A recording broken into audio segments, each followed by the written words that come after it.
નમસ્કાર મિત્રો, આજ રોજ ITI અંતર્ગત ચાલતા લર્નિંગ પ્રોગ્રામમાં હું Mehul Rameshchandra Khatsuriya, supervisor instructor ITI Dholera આપનું સ્વાગત કરું છું.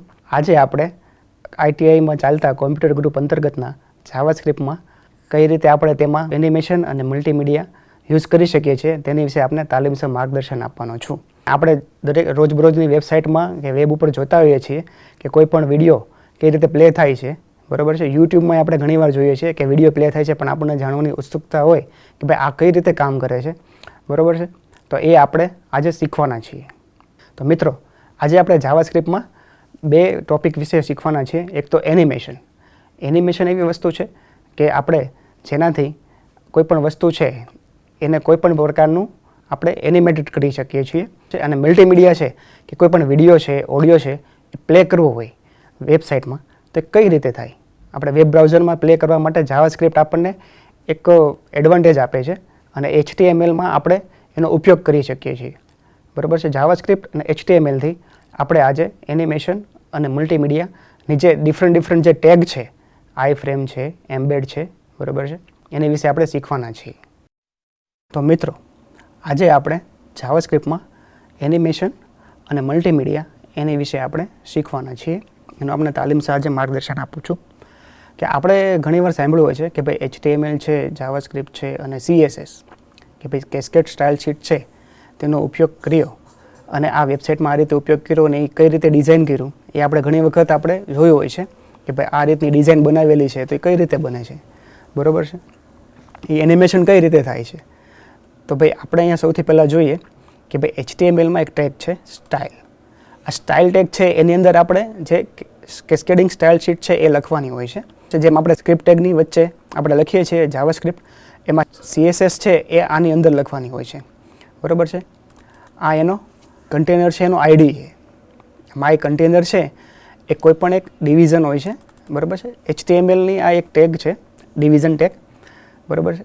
એ ડિવિઝન ટેગ છે એ શું હોય છે કે ભાઈ એક આખી સ્ક્રીનમાં કોઈ એક પોર્શનમાં તે કોઈ વસ્તુ પ્રિન્ટ કરાવી છે કે કોઈ વસ્તુ એમાં કોઈ ઉપયોગ કરવો છે તો એ કઈ રીતે કરવું એની માટેનો આ ડિવિઝન ટેગનો ઉપયોગ થાય છે.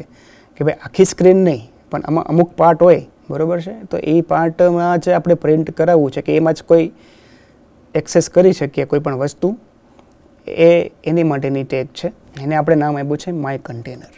અને આ જે બીજી છે એ છે માય એનિમેશન. એમાં આપણે બધી જ એની જે પ્રોપર્ટીઝ છે એ ડિફાઇન કરી છે. એની વિડ્થ કે 400 પિક્સેલ, આ જે કોમ્પ્યુટરની સ્ક્રીન છે એ પિક્સેલમાં ગણવામાં આવે છે, બરાબર છે. એની પછી હાઇટ એ આપણે આપી છે 400 પિક્સેલ. એની પોઝિશન છે એ રિલેટિવ, એટલે કોઈ પણ બાજુ ફરી શકે, બરાબર છે. અને એની બેકગ્રાઉન્ડ જે કલર આપ્યો છે એ બ્લુ આપ્યો છે. આપણે બેકગ્રાઉન્ડ કલર અહીંયા સેટ કર્યો છે. આ એ છે, આ પ્રોપર્ટી છે આ માય કન્ટેનરની. એની બાદ આપણે અહીંયા આપ્યું છે માય એનિમેશન.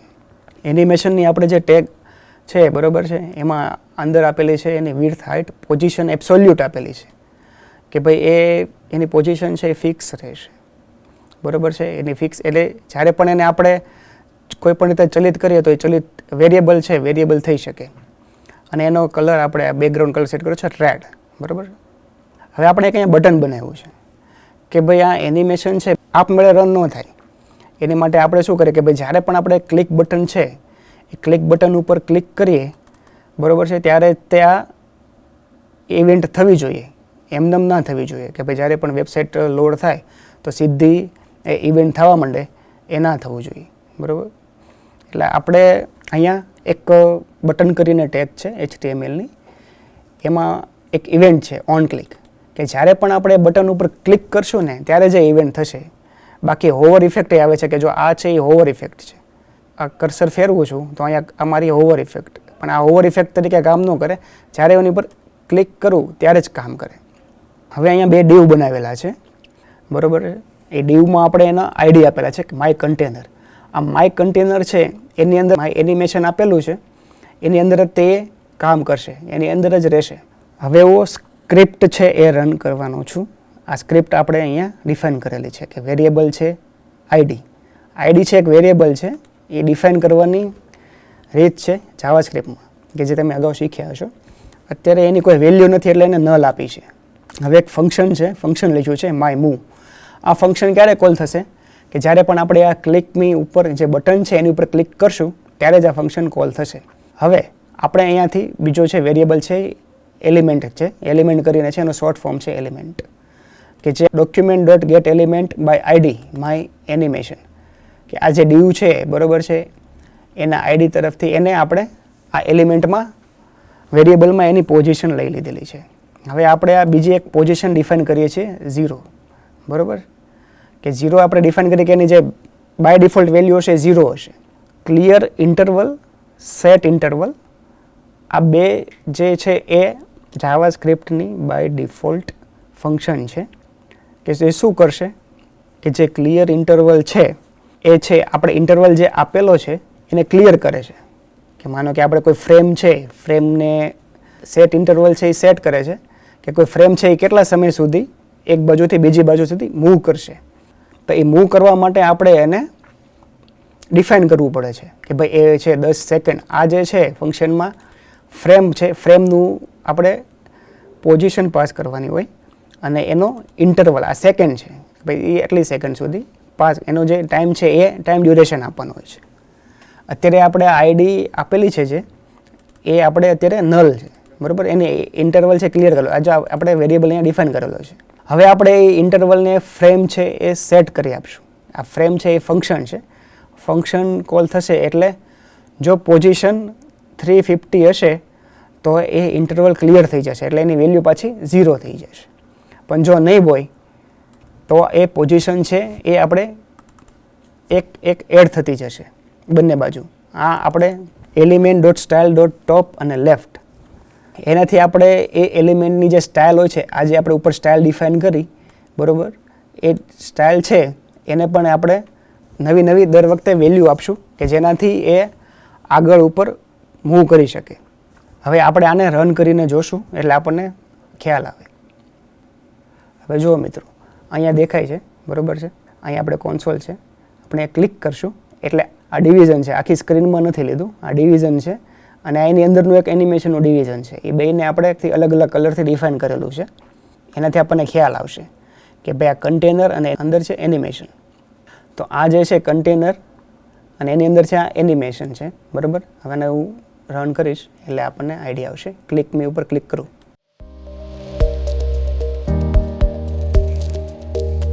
તો જો મિત્રો આપણે જોયું, બરાબર છે, જ્યારે ક્લિક મી ઉપર ક્લિક કરીએ છીએ ત્યારે આ જે સ્ક્વેર છે એ અપર સાઈડ લેફ્ટ બાજુથી લોઅર સાઈડ રાઈટ બાજુ આવે, મૂવ કરે છે. તો આ જે પોઝિશન મૂવ કરીને એ શેની માટેની છે? એ આપણે અહીંયા જે ઇન્ટરવલ સેટ કરેલા છે, બરાબર છે, એની ઉપરથી એ પોઝિશન મૂવ થાય છે. એ આપણને અત્યારે ખ્યાલ આવી ગયો હશે કે આ ક્લિયર ઇન્ટરવલ અને સેટ ઇન્ટરવલની મદદથી આપણે કોઈ પણ વસ્તુ છે, બરાબર છે, એને મૂવ કરાવી શકીએ છીએ. હવે આપણે જોશું મિત્રો કે મલ્ટીમીડિયા છે એનો આપણે કઈ રીતે ઉપયોગ કરી શકીએ. તો આ મિત્રો મલ્ટીમીડિયાનો ઉપયોગ કરવા માટે આપણે અત્યારે સ્ક્રિપ્ટ લખેલી છે. સ્ક્રિપ્ટમાં આપણે પ્લે પોઝ કરીને એક ફંક્શનનો ઉપયોગ કર્યો છે કે જેમાં આપણે એક વેરિયેબલ ડિફાઇન કર્યું છે અને ગેટ એલિમેન્ટ બાય આઈડી નથી. અહીંયા જોવો આ ટેગ નેમ છે. આ ટેગ એટલે શું કે ભાઈ આ જે ટેગ વપરાણી છે એ ટેગનો જે પહેલો એટ્રીબ્યુટ છે એરેમાં એ આપણે લેવાનો છે અને એનું જે છે એની વેલ્યુ આપણે આ વેરિયેબલ આપણો જે ડિફાઇન કરેલો છે જાવાસ્ક્રિપ્ટમાં એને આપવાનો છે. આપણે આઈડીથી અહીંયા કોલ નથી કરાવતા. હવે આપણે આ વિડીયો છે એને એમ્બેડ કરવા માટે આપણે વિડીયો ટેગની ઉપયોગ કર્યો છે અને એને આપણે સોર્સ પાથ આપેલો છે. આ એક કોપીરાઇટ ફ્રી ઓલ્ડ ફિલ્મનો કાઉન્ટડાઉનનો વિડીયો છે, બરાબર. આપણે એને રન કરીને જોશું. જુઓ મિત્રો, આપણે અહીંયા પ્લે અને પોઝ બટન આપેલું છે, બરાબર. આની ઉપર જ્યારે ક્લિક કરશું ત્યારે આ વિડીયો રન થશે.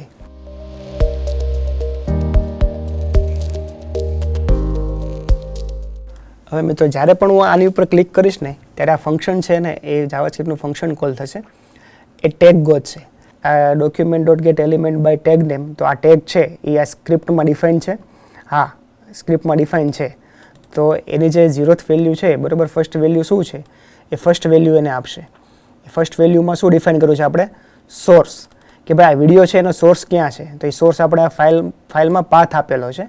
એ પાથ ઉપર એ સોર્સ એટલે કે વિડીયો પડેલો છે. તો એને એ શું કરશે કે સોર્સને જો પોઝ હશે તો પ્લે કરશે અને પ્લે હોય તો પોઝ કરી દેશે, બરાબર. આ એફ એલ્સ કન્ડિશન યુઝ કરી છે કે જે બહુ કોમન છે, આપણને એની વિશે ખ્યાલ હશે જ કે ભાઈ ઇફ જો આની વેલ્યુ છે એ પોઝ છે તો એને પ્લે કરો, બરાબર છે, અને પ્લે હોય તો એને પોઝ કરો. જે આપણે ક્લિક કરશું, બરાબર, એની ઉપર એ પ્રમાણે એક્ટિવેટ થશે. અને નીચે આપણે અહીંયા button on click play pause નામનું બટન છે, બરાબર છે, એની ઉપર જ્યારે ક્લિક કરીએ ત્યારે જ આ ઇવેન્ટ બને એ આપણે ડિફાઇન કરેલું છે. હવે જો અહીંયા ક્લિક કરીશ, આપ જોઈ શકો છો કે આ વિડીયો શરૂ છે. બીજી વાર ક્લિક કરીશ તો પ્લેમાંથી પોઝમાં, પોઝમાંથી પ્લેમાં, એટલે એક જાતનું ટોગલ ફંક્શન થઈ ગયું. અને જે ના હોય એ કરે, જે ના હોય એ હોય તો એ જે હોય છે એ કરે.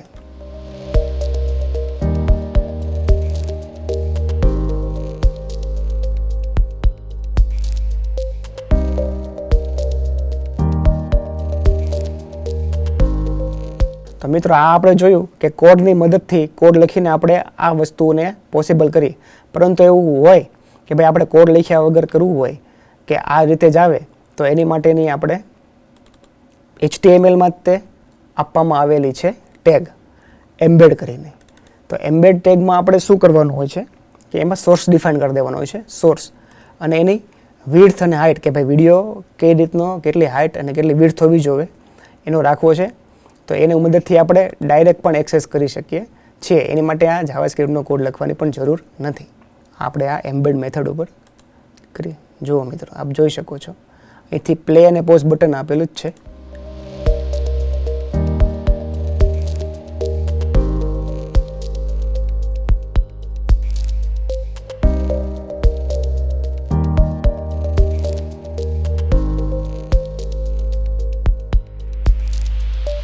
એમ્બેડ જે ટેગ છે એવી જ રીતે એક આઈફ્રેમ કરીને ટેગ છે.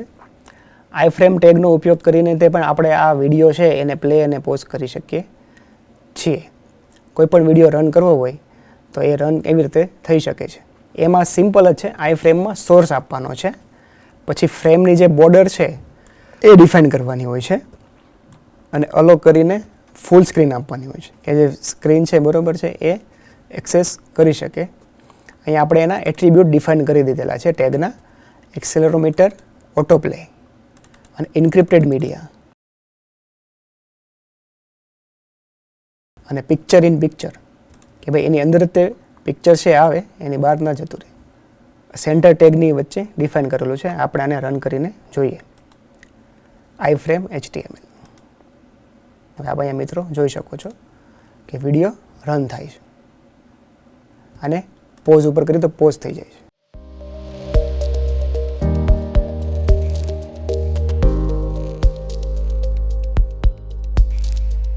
તો મિત્રો, આપણે આજે શીખ્યા કે ભાઈ એનિમેશન અને મલ્ટીમીડિયા, બરાબર છે, એ અલગ અલગ રીતે આપણે જાવાસ્ક્રિપ્ટના કઈ રીતે ઉપયોગ કરી શકીએ, એની માટે કયા કયા ટેગ જરૂરી છે.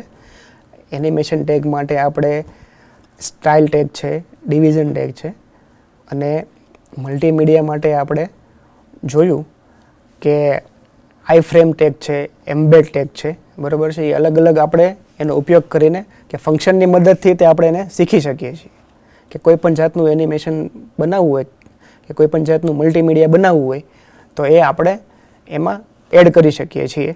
તો મિત્રો, આજે આપણે જાવાસ્ક્રિપ્ટમાં એનિમેશન અને મલ્ટીમીડિયામાં જે ઉપયોગ કરવામાં આવતી જે ટેગો છે, આઈફ્રેમ, એમ્બેડ, એની વિશે આપણે શીખ્યા. હું આશા રાખું છું કે આપ સૌ આપની ITIમાં જ્યારે પણ આપણે ટ્રેડમાં પ્રેક્ટિકલ કરતા હશો તો એમાં આ બાબતોનું ધ્યાન રાખીને તમે તે ફીચરની માહિતી અને એનો ઉપયોગ કઈ રીતે કરવો તે તમે શીખશો. આભાર.